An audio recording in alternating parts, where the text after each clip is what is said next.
نحمده ونصلي ونسلم على رسوله الكريم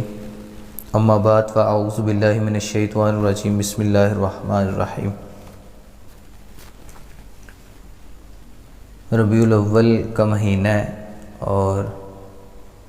آج ہم نے سورہ توبہ کو مکمل کرنے کے بعد سیرت النبی شروع کی ہے۔ انشاءاللہ ہم کچھ اللہ کے نبی کی زندگی کے پہلو کے اوپر بات کریں گے۔ سب سے پہلے ہم بات کریں گے سیرت النبی کی اہمیت پر۔ سب سے پہلے سیرت النبی کی اہمیت کے اوپر ہم بات کریں گے۔ اللہ تعالیٰ قرآن میں فرماتے ہیں کہ بے شک اسوہ حسنہ جو نبی کریم صلی اللہ علیہ وسلم کا ہے وہ ہم نے آپ لوگوں کے لیے بہترین نمونہ بنایا، لقد کان لکم فی رسول اللہ اسوۃ حسنہ۔ تو آپ صلی اللہ علیہ وسلم کی زندگی ایسی ہے جو آئیڈیل ہے، اس قابل ہے کہ اس کو فالو کیا جائے۔ کسی بھی شخص کو زندگی گزارتے ہوئے سب سے زیادہ اگر زندگی میں اہمیت جو ہے اس کو اچھی زندگی گزارنے کے لیے اگر ضرورت پڑتی ہے تو وہ سب سے بہترین ہستی آپ صلی اللہ علیہ وسلم کی زندگی ہے کہ وہ آپ صلی اللہ علیہ وسلم کی زندگی کو پڑھے، سیرت النبی میں سے کچھ اخذ کرے۔ اصل میں یہ جو موضوع ہے وہ اس لیے ہے کیونکہ ہر انسان کا خوشی منانے کا انداز جدا ہے۔ تو یہاں پر سب سے پہلے یہ بات کر دی جائے کہ ربیع الاول کا مہینہ ہے اور اللہ کے نبی کی آمد کی خوشی کے لحاظ سے اگر بات کریں تو ایک ہوتی ہے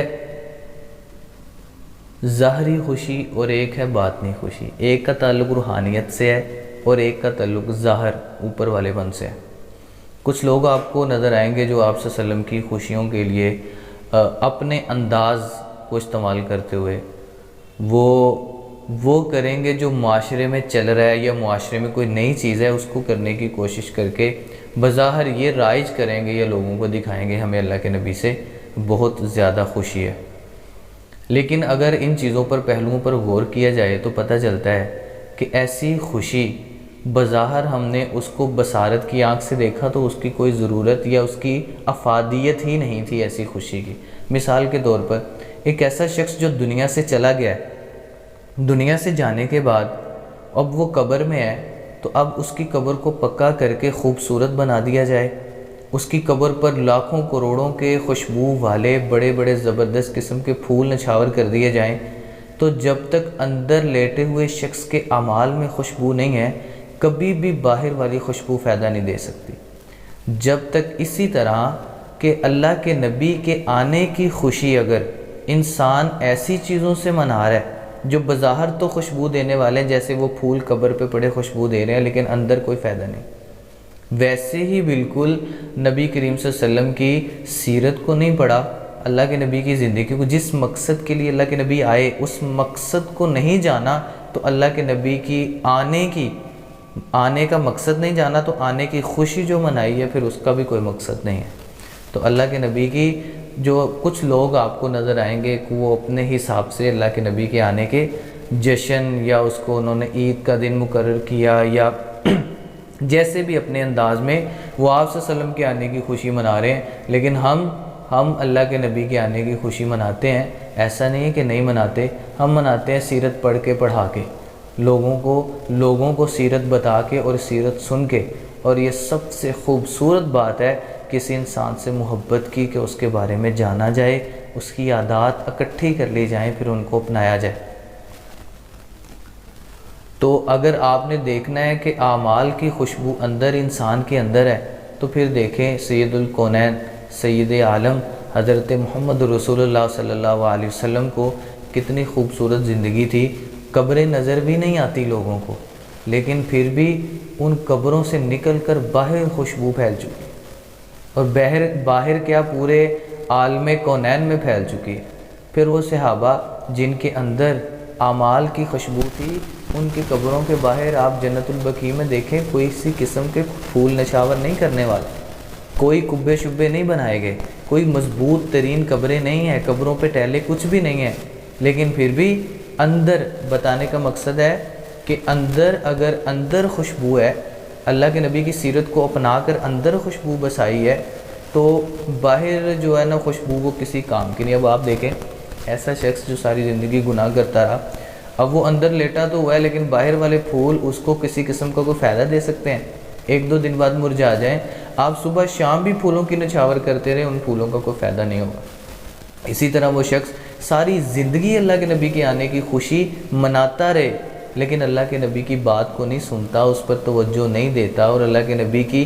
بات کو اطیع اللہ و اطیع الرسول نہیں ہے، فرما برداری نہیں ہے، جو فالوئنگ نہیں ہے، اللہ کے نبی کو مانتا ہے، اللہ کے نبی کی نہیں مانتا، تو ایسی محبت کا کوئی فائدہ نہیں ہے. شاعر کہتا ہے بنتے ہو وفادار،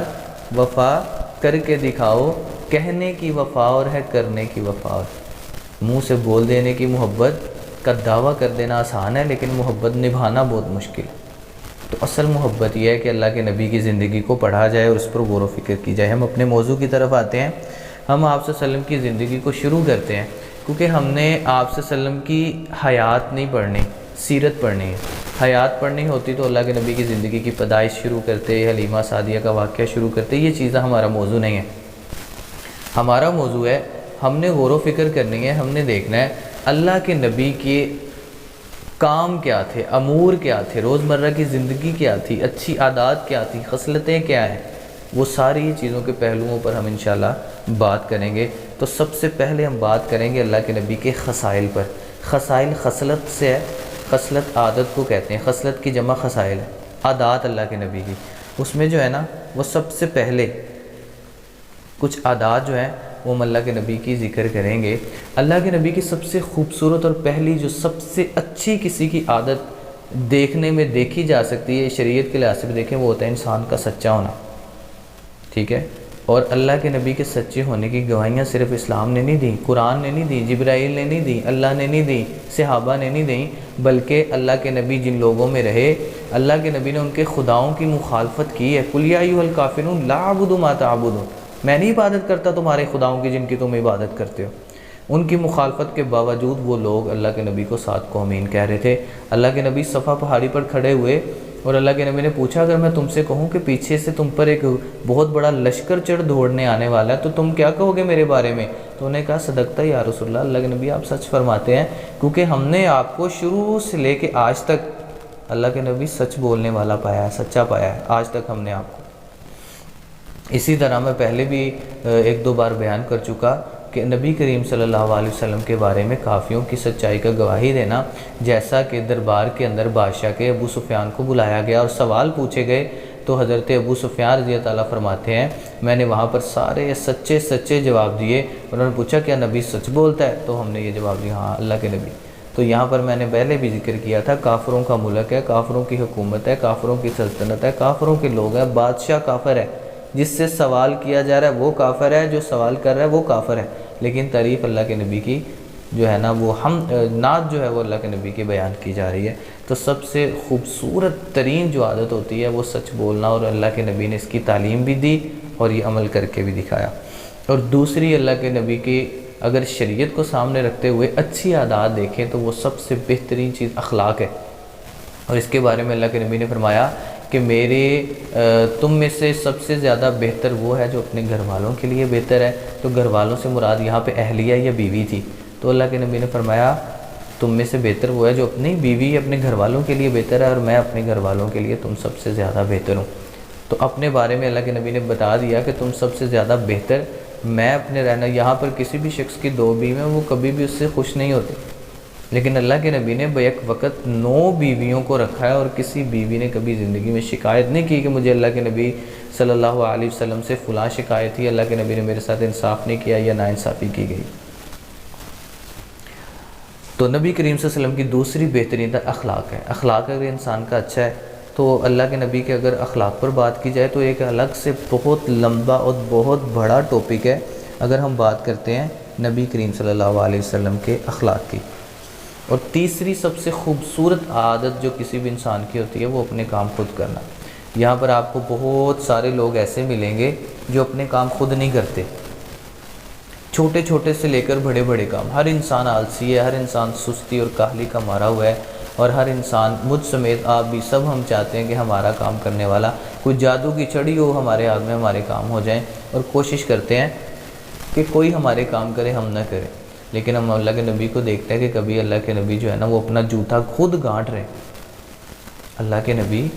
رحمت للعالمین ہو کر، آخری نبی ہو کر، اللہ کے نبی کی شان اور عظمت بلندی کے کیا کہنے کہ اللہ کے نبی فرمایا جب تک میں جا کے جنت کا دروازہ نہیں کھولوں گا کوئی دروازہ مجھ سے پہلے جنت کا نہیں کھولے گا. اور ساری امت کو حوض کوثر میں سے اللہ کے نبی جام پلانے والے ہیں. کل قیامت کے دن جب کوئی سفارش نہیں کرے گا، ہر شخص کے گھر رب نفسی اللہ کے نبی سفارش کرنے والے ہیں. وہ شخص، وہ نبی، وہ اتنی بلند مقام والی شخصیت اپنا جوتا گھر میں بیٹھ کر خود گانٹ رہے. اپنے کپڑے دھو لیتے تھے اللہ کے نبی، گھر میں صفائی کر لیتے تھے، اپنے کام خود کرتے اور خوشی سے کرتے. اور یہ اللہ کے نبی کی بڑی خوبصورت سنت ہے. اور یہ چیز جو ہے نا مطلب لطف عمیم میں آ جانا، یہ ساری چیزیں اللہ کے نبی کے اخلاق کے لحاظ سے بہت وسیع ہے. حضرت انس اللہ کے نبی کے ساتھ 10 سال رہے ہیں. حضرت انس فرماتے ہیں اللہ کے نبی نے کبھی زندگی میں مجھے ڈانٹا نہیں، اور یہ نہیں کہا کہ انس ایسا کیوں کیا، اور کبھی ایسا بھی نہیں کہا کہ حضرت انس رضی اللہ فرماتے ہیں کہ اللہ کے نبی نے مجھے کبھی نہیں کہا انس تو نے ایسا کیوں کیا اور ایسا کیوں کیا، یہ ایسا کیوں نہیں کیا. ایسا کبھی بھی اللہ کے نبی نے نہیں. حالانکہ ہم رہتے ہیں، ساتھ رہتے ہیں، کتنی مرتبہ بڑے چھوٹوں کو ڈانٹ دیتے، کتنی زندگی کا ایک فطرتی عمل ہے، غصہ آ جاتا ہے جب چھوٹے بچے کوئی بھی الٹا کام کرتے ہیں. حتیٰ کہ حضرت انس سے روایت ہے، فرماتے ہیں کتب ستہ میں یہ روایت ہے، حضرت انس فرماتے ہیں اللہ کے نبی نے مجھے کسی کام کے لیے بھیجا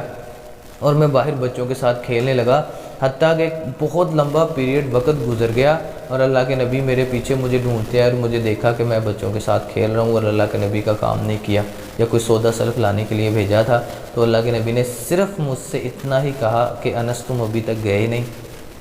صرف اتنا کہا. یہ اخلاق اور مروت کا لحاظ ہے.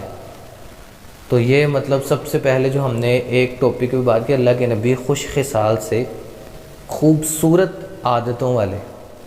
اللہ کے نبی کی عادتیں بہت زیادہ خوبصورت تھیں. اس کے بعد اگر ہم نبی کریم صلی اللہ علیہ وسلم کی سیرت پر بات کرتے ہیں،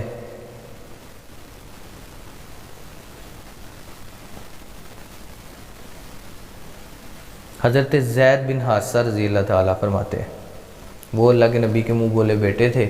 اور اللہ کے نبی نے ان کو منہ بولا بیٹا بنایا تھا، لیکن سورہ جو ہے نا سورہ احزاب، یہ شاید انفال ہے، اس میں منع کر دیا گیا کہ منہ بولے بیٹے اصل بیٹے نہیں ہیں، ان کو لکھوایا نہیں جا سکتا ساتھ. تو حضرت انس رضی اللہ تعالیٰ کا جو واقعہ وہ تفصیل سے بیان کیا جاتا ہے. آپ صلی اللہ علیہ وسلم کے ساتھ رہے حضرت زید بن حارثہ.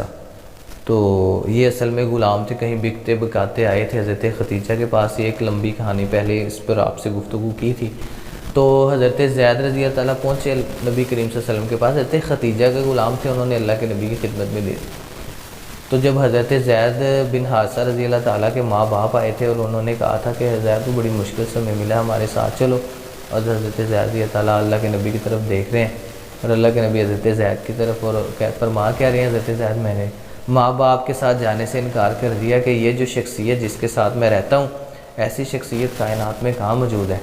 ایسی شخصیت پوری کائنات میں نہیں ہے، لہٰذا ایسی شخصیت کے ساتھ رہنا میں پسند کروں گا، میں اپنے ماں باپ کے ساتھ زید بن حارثہ فرماتے نہیں جاؤں گا. اور نہیں گئے، اللہ کے نبی کے ساتھ زندگی گزاری ہے. اور سلیمان فارسی رضی اللہ تعالیٰ کہاں سے چلے اور کہاں کس طرح اللہ کے نبی کی زندگی میں پہنچے اور اللہ کے نبی نے ان کو کیا کیا مرتبے اور مقام دیے. وہ حضرت عمر رضی اللہ تعالیٰ یہ بات یاد کر کے روتے تھے کہ کبھی میں چرواہا تھا اور اپنے باپ کی بکریاں چرایا کرتا تھا، مجھ سے غلطی ہو جاتی تو میرا باپ میرے کان کھینچتا. وہ وقت تھا، لیکن آج اسلام نے اتنی عزت دی کہ وہی عمر جب اللہ کے نبی کے ساتھ آ کے جڑا اور عمر فاروق بن گیا اور اتنا بلند مقام ہے کہ یہاں حضرت عمر بولتے ہیں ادھر قرآن بن کے نازل ہو جاتا ہے. یہ مقام اللہ کے نبی کے ساتھ جڑ کے ملا. حضرت ابو بکر بڑے ٹاپ کے بزنس مین تھے، لیکن عزت اور مقام پوری امت مسلمہ کے اندر اللہ کے نبی سے آ کے جڑ کے ملا. وہ حضرت بلال غلام جس کی حیثیت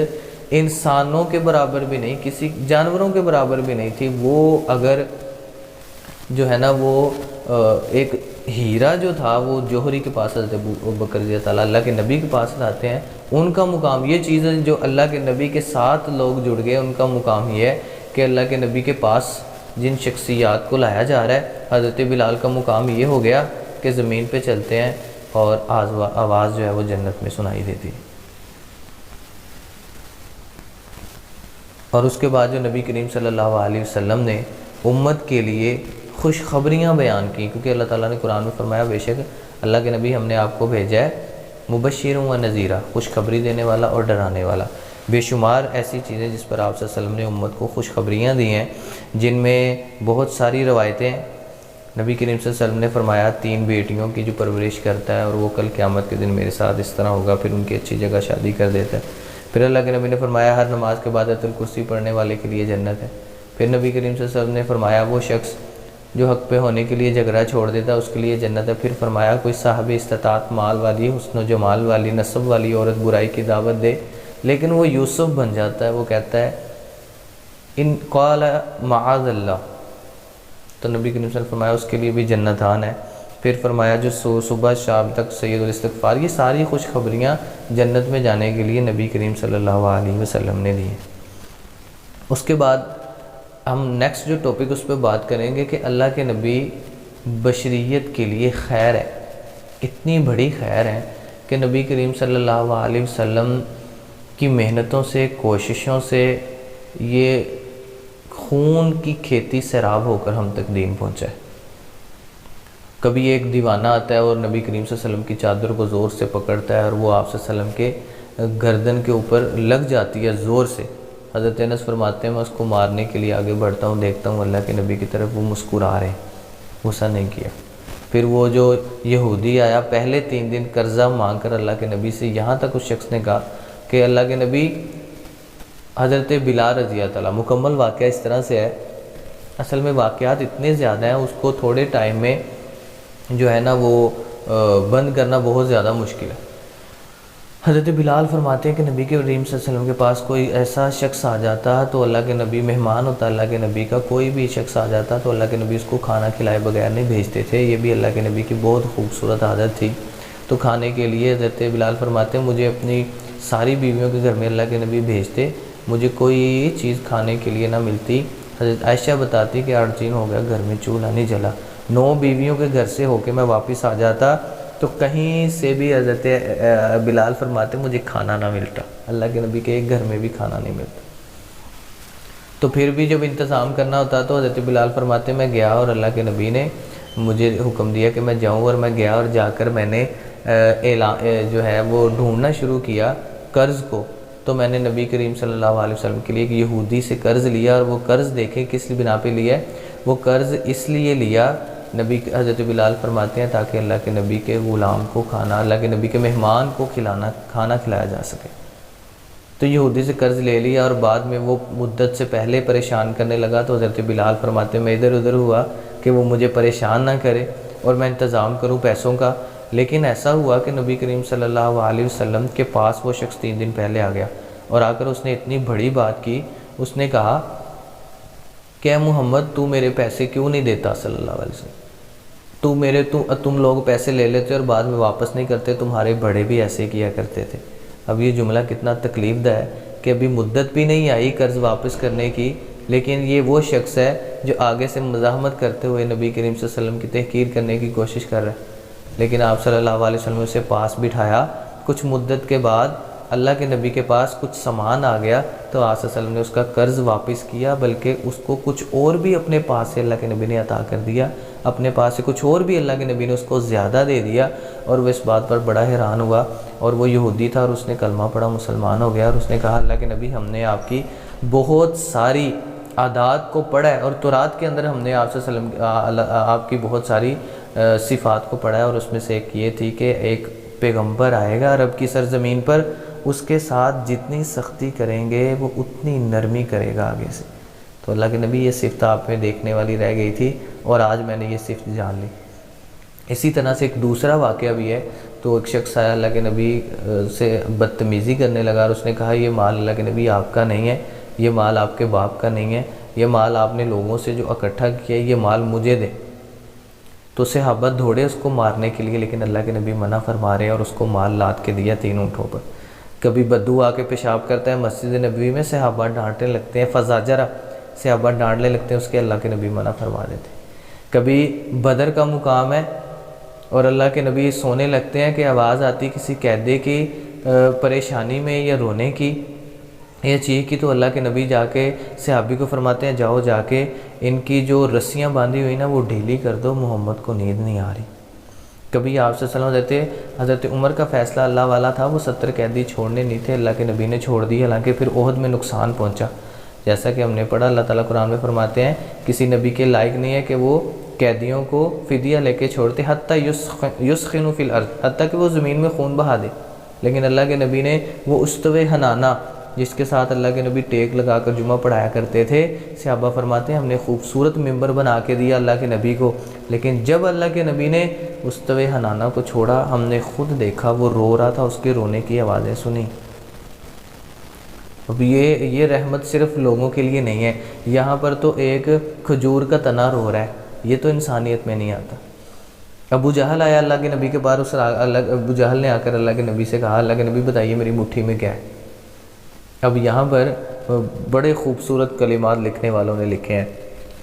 ایک شخص نے لکھا ہے کہ اگر ابو جہل کہتے ہیں مجھے مشیت ہے میری، مجھے یوں لگتا ہے کہ اگر ابو جہل کو اللہ کے نبی بتاتے نا تیری فلاں مٹھی میں یہ چیز ہے، تو اکثر بچے ایسے کرتے ہیں دونوں مٹھیاں بند کر کے کہتے ہیں بتاؤ میرے ہاتھ میں کیا ہے، تو اللہ کے نبی بھی فرما دیتے نا کہ اس ہاتھ میں ہے، تو اس ہاتھ میں کوئی چیز جو تھی اس ہاتھ میں نکل آتی تو ممکن تھا ابو جہل کہتا کہ اللہ کے نبی آپ کا جو ہے نا وہ تکا لگ گیا ہے، آپ نے اپنے کمال سے نہیں بتایا۔ بلکہ اب یہاں پہ غور کریں، اللہ کے نبی خاموش ہیں تو اللہ کے نبی نے نہیں بتایا میں کون ہوں۔ اللہ کے نبی تو میں قربان جاؤں، بتانے کا مقصد یہ ہے کہ اللہ کے نبی رحمت صرف انسانیت کے لیے نہیں ہے۔ یہ استوے حنانہ کا رونا اور ابو جہل کے ہاتھوں کے اندر کنکریوں کا بول کے خود بتانا کہ تیرے سامنے کون کھڑا ہے۔ اللہ کے نبی نے نہیں بتایا میں کون ہوں، ابو جہل کے ہاتھوں میں کنکریوں نے بول کے بتایا کہ اشہد ان لا الہ الا اللہ، اب تو سمجھ جا تیرے سامنے نبی کھڑا ہے، تو وہ کنکریاں بول کر بتا رہی ہیں کہ تیرے سامنے کون ہے۔ اور کبھی اونٹ آ کے اللہ کے نبی سے شکایت کرتا ہے، اب یہ تو رحمت للعالمین انسانیت نہیں ہے صرف، اب اونٹ تو انسانیت میں نہیں آتا۔ اونٹ آتا ہے اللہ کے نبی میرا مالک مجھ سے زیادہ کام لیتا ہے اور مجھ سے جو ہے نا وہ مجھے چارہ کم ڈالتا ہے، اور شکایت کر رہا ہے، اور اللہ کے نبی اس کے مالک کو ڈانٹ رہے۔ اور کہیں اللہ کے نبی مزدور کے ہاتھوں کو پکڑ کے چوم رہے ہیں اور یہ دعا کر رہے ہیں یا اللہ تو مزدوروں کی کمائی، اللہ کے نبی نے فرمایا کہ سب سے بہترین کمائی ہے وہ کمائی جو ہاتھ سے، ید کسب الید، ہاتھ سے کمائی سب سے بہترین کمائی۔ کبھی اللہ کے نبی مدینے میں بیٹھے اس شخص کو دلاسے دے رہے ہیں جو اللہ کے نبی کے لیے مکہ سے مدینہ سارا کچھ چھوڑ آیا۔ کبھی اللہ کے نبی وہ جو قتل کی سازشیں کرنے کے لیے 100 اونٹوں کی قیمت لگا چکے ہیں اللہ کے نبی کی گردن کی، اللہ کے نبی ان کی امانتیں واپس کرنے کا بندوبست کر رہے ہیں، اور نبی کریم صلی اللہ علیہ وسلم ان کے لیے اپنے بستر پر حضرت علی کو سلاتے نظر آ رہے ہیں۔ کہیں آپ صلی اللہ علیہ وسلم بدر کے مقام پر جو ہے وہ راتوں کو رو رو کے اللہ تعالیٰ سے عبادت کر کے 313 کے لیے روتے نظر آ رہے ہیں۔ کبھی اللہ کے نبی پوری رات لمبے قیام کرتے ہیں۔ حضرت عائشہ فرماتی ہیں جب وہ اللہ کے نبی نے اس دن پرسوں رات بات ہوئی تھی لیکچر میں کہ اللہ کے نبی نے جب اتنا لمبا قیام کیا نا تو صبح قرآن کی آیتیں اتر آئیں، تو یا ایھا المدثر یا ایھا المزمل قم اللیل الا قلیلا نصفہ او انقص منہ قلیلا، تو جب یہ آیتیں اتری نا تو آیتوں کا مفہوم کہ اے چادر اوڑھنے والے رات کا قیام کر مگر تھوڑا کر۔ تو صحابہ فرماتے ہیں ہم حضرت عائشہ کے پاس چلے گئے اور ہم نے جا کے سوال کیا عائشہ ہمیں بھی بتاؤ رات کیا بنی، رات کیا گزری، کیسا قیام ہو گیا کہ اللہ تعالیٰ نے قرآن نازل کر کے کہہ دیا اللہ کے نبی چھوٹا قیام کرے۔ تو حضرت عائشہ فرماتی ہیں آگے سے لا تسأل طولہن و حسنہن، تم سوال ہی نہ کرو مجھ سے، میرے پاس الفاظ نہیں ہیں، میں نہیں بتا سکتی۔ لا تسأل طولہن،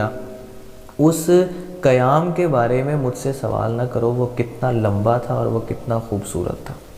کہ جس کے بارے میں اللہ نے قرآن میں آیتیں اتار دی، اللہ کے نبی جو ہے وہ قیام کیجئے مگر تھوڑا کیجئے، اتنا لمبا قیام نہ کیجئے۔ وہی واقعہ جس میں آپ صلی اللہ علیہ وسلم کے پوری رات 2 رکعتیں پڑھنے میں آپ صلی اللہ علیہ وسلم کے قدم مبارک سوج گئے تھے۔ کہیں اللہ کے نبی طائف کی وادیوں میں امت کے لیے پتھر کھاتے نظر آتے ہیں، اور یہ ساری کی ساری کوششیں جو تھیں نبی کریم صلی اللہ علیہ وسلم کی وہ امت کے لیے تھیں۔ اور کہیں ہم پڑھتے ہیں حدیث میں کتب ستہ میں ایک صحابیہ تھی، وہ اللہ کے نبی ان کے گھر جاتے تو ایک بستر پہ لیٹتے، انہوں نے بستر ہی اللہ کے نبی کا چمڑے کا بنایا تھا، اللہ کے نبی کو پسینہ آتا تو وہ چمڑے میں جذب نہیں ہوتا، وہ چمڑے کو لگ جاتا تو وہ صحابیہ جو تھیں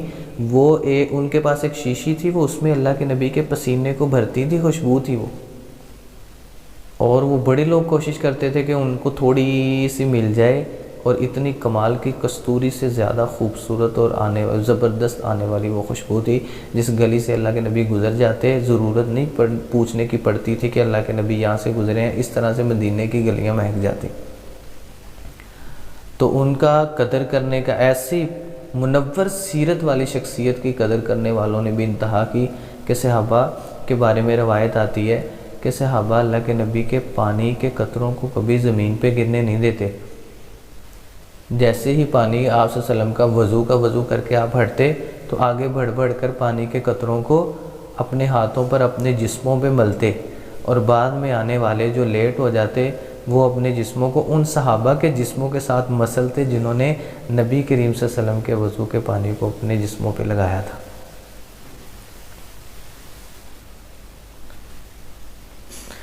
اسی طرح نبی کریم صلی اللہ علیہ وسلم نے اپنی امت کے ساتھ محبت میں یہاں تک انتہا کی کہ کبھی نبی کریم صلی اللہ علیہ وسلم فرما رہے میرا امتی ایک جوتا نہ پہنے، یہ نہ ہو کہ چلتا چلتا گر جائے، 2 جوتے پہنے۔ کہیں نبی کریم صلی اللہ علیہ وسلم نے فرمایا کہ ایسا نہ ہو کہ کوئی شخص آدھا دھوپ میں آدھا چھاؤں میں لیٹے، آج سائنس نے بتایا یہ انسان کی صحت کے لیے مضر ہے۔ ایک مرتبہ نبی کریم صلی اللہ علیہ وسلم نکلے، جوتا پہننے لگے تھے، ابھی جوتا پہننے سے پہلے ایک پرندہ آیا آسمان سے، اس نے آپ صلی اللہ علیہ وسلم کا جوتا پکڑا اور اڑا، اور اوپر سے جوتا چھوٹا اور نیچے گرا اور جوتے میں سانپ تھا۔ تو نبی کریم صلی اللہ علیہ وسلم نے فرمایا جو اللہ پر اور آخرت کے دن پر یقین اور ایمان رکھتا ہے اس شخص کو چاہیے کہ وہ جب بھی جوتا پہنے اور اس کو اچھی طرح دیکھ کے اس کو جھانک کے کہ اس کے اندر کوئی موزی چیز نہیں پھر پہنے۔ یہ نبی کریم صلی اللہ علیہ وسلم جو ہے نا وہ امتی کے لیے محبت۔ اب دیکھیں کہ یہودی نے دیکھا نبی کریم صلی اللہ علیہ وسلم کو یہ بات کرتے ہوئے، آپ صلی اللہ علیہ وسلم بیٹھے گفتگو کر رہے تھے، یوں ہی بیٹھ گیا آ کے، اللہ کے نبی کو نبی نہیں مانتا، ایمان نہیں ہے، مسلمان نہیں ہے، یوں ہی بیٹھ گیا، اور اللہ کے نبی باتیں کر رہے تھے اور اس نے ایک بات سن لی۔ اللہ کے نبی فرما رہے تھے تم میں سے کوئی رات کو جب اٹھ کے پانی پیے اسے چاہیے کہ وہ دیکھے پھر پیے، اندھیرے میں چراغ جلا کر پانی کو دیکھ کے پیے۔ جب وہ گھر گیا جا کے پانی پینے لگا، رات کو اچانک خیال آیا کہ اللہ کے نبی نے فرمایا تھا ایک محمد جو ہے نا مدینے میں جس کو لوگ پیغمبر کہتے ہیں، اس نے کہا ہے، اس نے فرمایا ہے کہ کیا کرو رات کو اٹھ کر دیکھ کر پانی پیو۔ تو جب وہ دیکھا اس نے اپنے برتن میں تو اس کے اندر جو تھا نا وہ موذی جانور زہریلا بچھو تھا، تو اس کی جان بچ گئی، اگر نبی کی بات نہ مانی ہوتی تو مر جاتا۔ آیا اللہ کے نبی کے پاس آ کے کلمہ پڑھ لیا۔ تو نبی کریم صلی اللہ علیہ وسلم کی سیرت کے اتنے پہلو ہیں، اس کے اوپر گفتگو شروع کی جائے تو ختم نہیں ہو سکتی، ایک پہلو پر بات شروع کر لی جائے اس کو ختم کرنا مشکل ہے، اتنے زیادہ اللہ کے نبی کی زندگی کے پہلو ہیں۔ تو شاعر کہتا ہے صدیاں گزر گئیں، مدتیں گزر گئیں اور قلم ٹوٹ گئے، مگر اے نبی تیرے اوصاف کا ایک باب بھی پورا نہ ہوا۔ تو نبی کریم صلی اللہ علیہ وسلم کی سیرت جو ہے، جو اس کے اوپر بہت لمبے وقت ہے، مطلب یہ شروع ہو جائے تو 1-2 مہینے چاہیے مختصر سی اللہ کے نبی کی زندگی کے کچھ پہلوؤں پر نظر ڈالنے کے لیے۔ تو بہت زیادہ ضروری ہے کہ ہمیں چاہیے کہ ہم کم سے کم چھوٹی سی کتاب ہی اللہ کے نبی کی سیرت کی زندگی کے بارے میں پڑھ لیں اور ہم آپ صلی اللہ علیہ وسلم کے بارے میں پتہ چل جائے۔ آپ صلی اللہ علیہ وسلم عالی نسب والے تھے، آپ صلی اللہ علیہ وسلم قریش کی شاخ بنو ہاشم سے تھے، اور یہ خاندان بڑا معتبر اور عزت والا تھا۔ یہ وہ لوگ تھے جو حاجیوں کو پانی پلایا کرتے تھے۔ ان میں سب سے بڑی اور اعلیٰ شخصیت حضرت آپ صلی اللہ علیہ وسلم کے دادا حضرت عبد المطلب تھے، اور یہ پورا خاندان قریش کا تھا اور بنو ہاشم کی شاخ میں سے آپ صلی اللہ علیہ وسلم تھے۔ اور بہت سارے آپ صلی اللہ علیہ وسلم کی زندگی کے بے شمار ایسے واقعات ہیں جو بہت ایمان افروز ہیں، بہت زیادہ دل کو سکون دینے والے ہیں۔ خوش قسمت ہیں وہ لوگ جنہوں نے اس امت کو چنا، یہ اس امت میں وہ لوگ آ گئے ہیں۔ جیسے کہ اللہ فرماتے ہیں میں نے آنکھیں دی، میں نے احسان نہیں کیا، میں نے تمہیں زبان دی، جسم دیا، دھڑکتا دل دیا، میں نے تمہیں کائنات میں کیا کیا چیزیں نہیں دیں، دنیا میں اتنی نعمتیں کی ہیں لا تحصو، تم ان کا شمار نہیں کر سکتے۔ کسی نعمت پہ میں نے نہیں کہا کہ میں نے احسان کیا ہے، لیکن جب میں نے اپنا محبوب تم کو دیا نا، پھر اللہ تعالیٰ فرماتے ہیں میں نے قرآن میں فرمایا لقد مننا علیکم، میں نے تم لوگوں پر احسان کیا ہے کہ تم کو محمد دیا ہے۔ اس امت کو اللہ تعالیٰ نے محمد صلی اللہ علیہ وسلم دے کر فرما دیا کہ یہ میرا احسان ہے کہ میں نے تم لوگوں کو اتنی معتبر اور اعلیٰ شخصیت دی ہے جو کل کو امت کی بخشش بھی کروائے گی۔ اللہ تعالیٰ سے دعا ہے کہ اللہ تعالیٰ ہمیں سیرت النبی کو سمجھ کر آپ صلی اللہ علیہ وسلم کی خوبصورت پہلوؤں کو ان آپ صلی اللہ علیہ وسلم کے پہلوؤں کو سمجھ کر ان پر اللہ تعالیٰ عمل کرنے کی توفیق عطا فرمائے۔ وآخر دعوایا ان الحمدللہ رب العالمین۔ السلام علیکم ورحمۃ اللہ۔